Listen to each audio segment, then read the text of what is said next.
A Bradesco Esportes FM apresenta O Negócio é Esporte, um bate-papo sobre o marketing esportivo, com Sérgio Carvalho e Alexandre Caralta.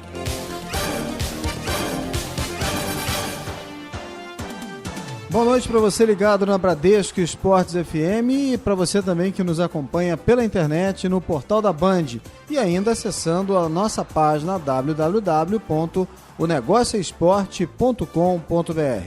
Começamos mais um programa e, como sempre, ao meu lado também na apresentação, o jornalista Alexandre Caralta. Boa noite, Caralta.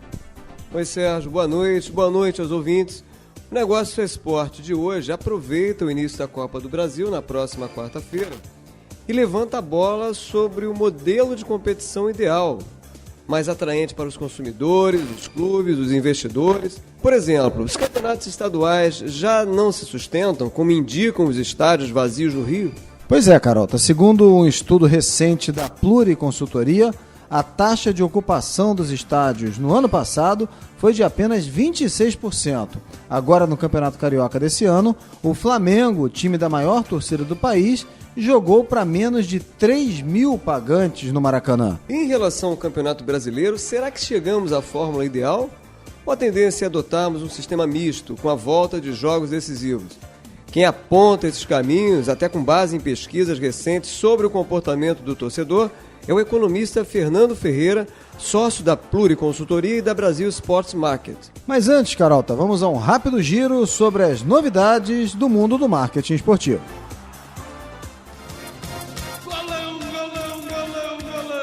Golaços da semana, os negócios no mundo esportivo. O ex-campeão mundial de UFC Anderson Silva, que se recupera de uma fratura sofrida há 2 meses na revanche com Chris Weidman, ensaia os primeiros movimentos em busca de uma guinada profissional. O brasileiro contratou a empresa especializada na gestão de talentos ICM Partners, que atua no mercado do showbiz e agencia celebridades como Samuel Jackson e Al Pacino. Spider, como é conhecido no mundo do MMA, pretende consumar um sonho antigo, fazer carreira em Hollywood. A Portuguesa firma parceria com a Associação de Assistência à Criança Deficiente, a AACD, para apoiar doações a instituições nas próximas partidas do Paulistão. A Lusa, que jurou apreço ao trabalho desenvolvido pela AACD, vai estampar no uniforme a hashtag DoeAACD, ou Jogo da Velha AACD, já a partir da próxima rodada do Campeonato Estadual, nesta quinta-feira, contra o Palmeiras. O acordo vale por 4 jogos. A Federação Portuguesa de Futebol celebra uma nova casa para as seleções de todas as categorias. Depois de renovar o patrocínio com a Nike até 2018, a cidade do futebol, como é chamado o sonhado centro de treinamento, finalmente vai sair do papel.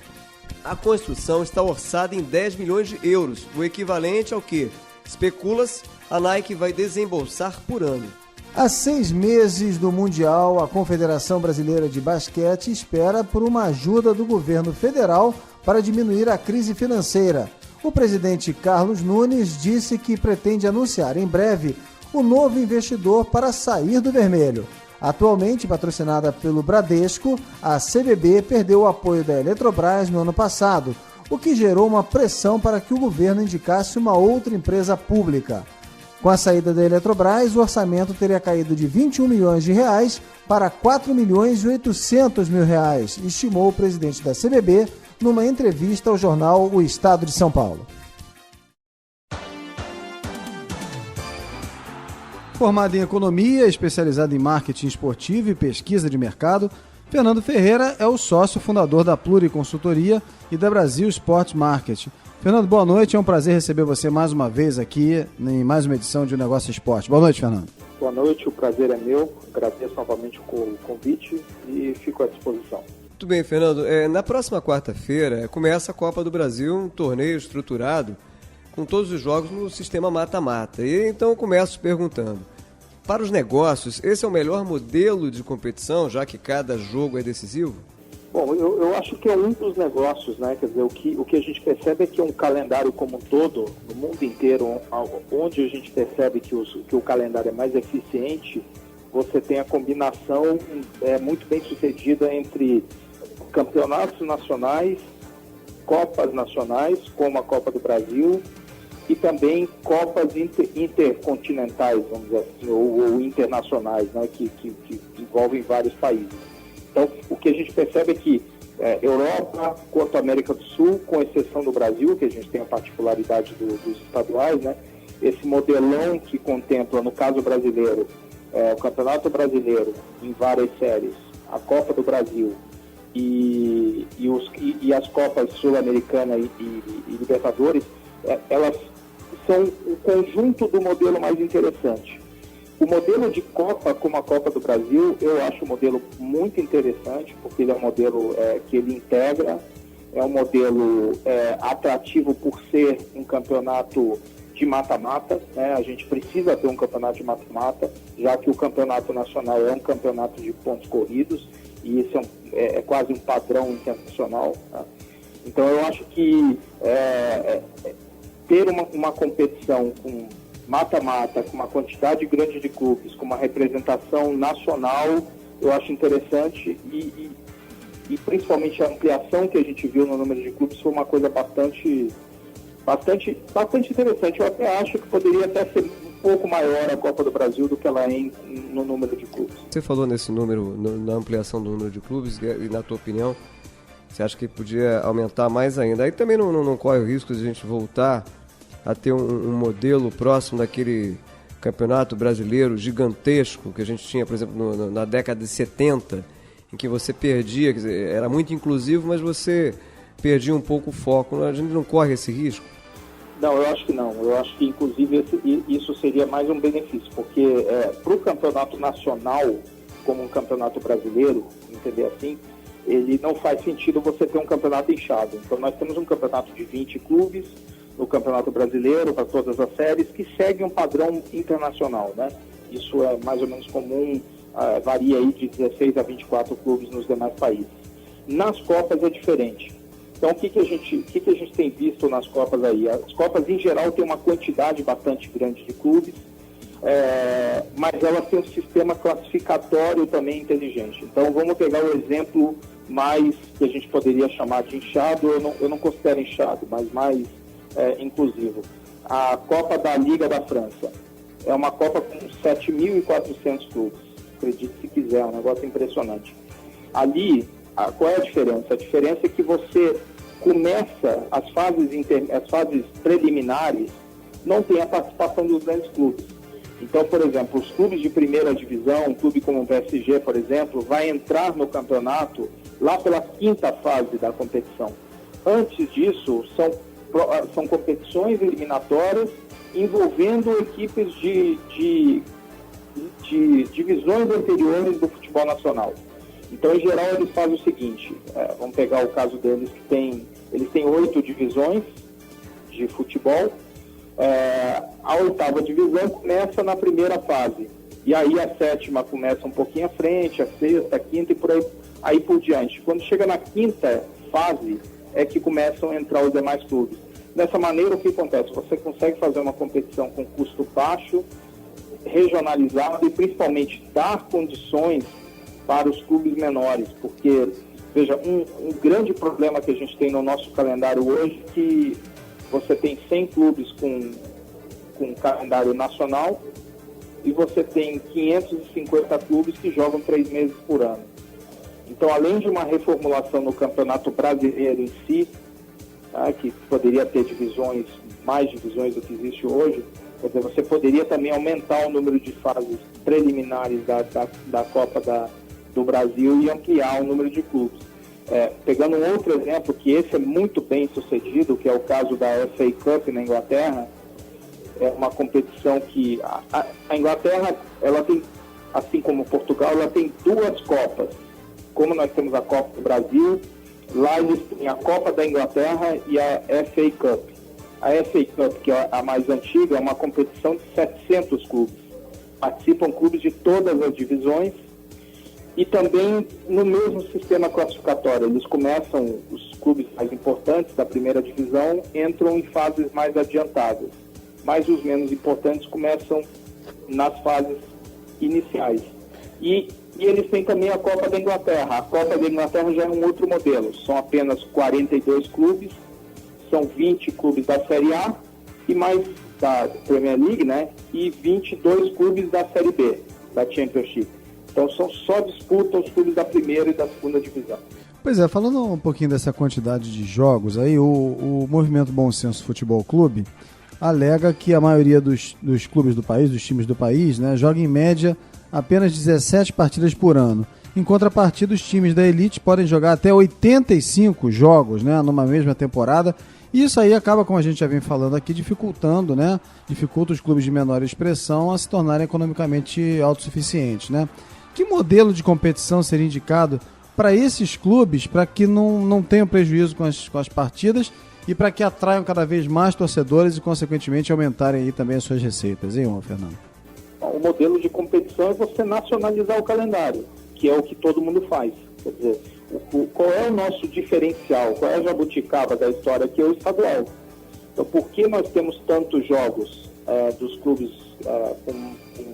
que jogam mais durante o ano? Porque eles disputam o estadual. Eles disputam aí uma quantidade aí de 16, 20, talvez até um pouco mais de jogos só do campeonato estadual. Então, no mundo inteiro, como funciona isso? Não existe a figura do estadual como um campeonato um campeonato isolado, né? Isolado por 4 meses do ano. Não existe isso. Existem os campeonatos estaduais lá, municipais, provinciais, eles são o quê? São divisões do campeonato nacional.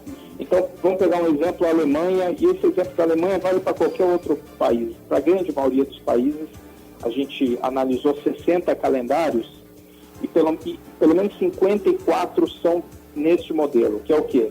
Você tem o quê? Primeira, segunda divisão nacionais, a terceira divisão ela passa a ser regional, a quarta estadual ou provincial, a quinta municipal e assim sucessivamente. Ou seja, como o grande problema do Brasil é a dimensão continental, então o que você precisa fazer? Você precisa fazer com que os clubes não tenham um custo logístico muito alto, jogando, por exemplo, um clube de Manaus com um clube de Caxias do Sul. Isso não faz sentido. Você acha então, desculpa, Fernando, você acha então que talvez a gente possa migrar para um modelo, por exemplo, como o que os times do Nordeste já voltaram a fazer, de competições efetivamente regionais? Eu acho o modelo regional um bom modelo, mas um modelo intermediário. Um modelo de campeonato regional também é uma jabuticaba, também é uma coisa que tem aqui no Brasil. Mas eu acho um bom modelo, eu acho um avanço em relação aos estaduais, porque você faz com que os clubes joguem uma quantidade um pouco menor de clubes, não reduz tanto o espaço no calendário, mas reduz. Mas principalmente, os jogos passam a ser mais interessantes. A gente está vivendo no futebol brasileiro uma crise profunda de interesse de público pelos jogos de futebol, por ir ao estádio de futebol. Os números que a Pluri tem soltado recentemente são, eu considero assim, apavorantes. Os números são absurdos, os números de evasão de torcida, é isso que está acontecendo. Você pega, por exemplo, o Campeonato Carioca do ano passado e desse ano. Você pega, por exemplo, se eu não me engano, né, o recorde de público negativo do Maracanã nesse ano é do Flamengo, né, num jogo de meio de semana em que o time reserva enfrentava, não sei se Maricá, agora não me lembro, e o Macaé, desculpa, e o Maracanã apanhou alguma coisa em torno de 2.000 espectadores, né, num jogo do Flamengo, que é o time disparado de maior torcida no Brasil, o que é sintomático, né? Olha, tem alguns números muito ilustrativos, eu vou passar rapidamente para vocês. Você veja, o Campeonato Brasileiro, Série A, que é o nosso melhor, né, nossa vitrine, a média de público do Campeonato Brasileiro hoje, em torno de 14 mil pessoas, equivale à média da primeira divisão inglesa em 1904. Vou passar outro número. No ano passado, os estaduais pelo Brasil, nós tivemos 45 jogos em que a presença de público nos estádios, público pagante, foi menor do que o número de jogadores dentro de campo, ou seja, menor que 22 torcedores. Nós tivemos no ano passado jogos com 5 torcedores. Tá? Um outro número que eu acho impressionante, o futebol brasileiro, nas suas 4.620 partidas no ano passado, estaduais, nacionais, todas as divisões, Libertadores e por aí vai, ele gerou uma arrecadação bruta de 475 milhões de reais. Tá? Esse foi o total da arrecadação. Essa arrecadação equivale a 11 partidas do Super Bowl. 11. 4.620 jogos. Equivalem a 11 partidas do Super Bowl. E outro número que eu acho incrível, até vamos fazer um relatório explorando esse aspecto. O público dos estaduais no ano passado foi de 6,2 milhões de torcedores. Os estaduais no ano passado tiveram 2.500 jogos, mais ou menos, e 6 milhões de torcedores. Esse público é equivalente ao público que foi assistir o filme Meu Malvado Favorito 2 nos cinemas no ano passado. Mas aí a concorrência é um pouco desleal, né? Meu Malvado Favorito, o 2 é um filmaço. Você veja, é uma coisa incrível, né? Porque enquanto os cinemas mudaram, como a gente mudou as arenas agora, os cinemas há 15 anos atrás mudaram também para um modelo mais moderno, mas mantiveram conteúdos de qualidade, passaram de 19 milhões de público total em 15 anos para 150 milhões. E hoje nós temos no futebol brasileiro 18,4 milhões de pessoas que vão aos estádios em uma temporada inteira. 4.600 jogos. Pois é, Fernando, eu lembro que a gente está conversando aqui com o Fernando Ferreira, que é sócio da Pluri Consultoria e da Sports Market. Fernando, assim, é claro que a gente não pode responsabilizar unicamente um modelo de competição mais ou menos eficiente, mais ou menos moderno, né, por essa evasão de público. E você tem razão, os números são muito preocupantes, né? Então eu queria rapidamente que você avaliasse que outros aspectos, né, concorrem aí para que o torcedor esteja tão reticente, né, em ir ao estádio, né? E como é que, voltando aqui ao nosso tema de hoje, que é sobre modelo de competição, como é que se pode desenvolver modelos ou composições de torneios mais favoráveis a atrair o público, para que o público volte aos estádios?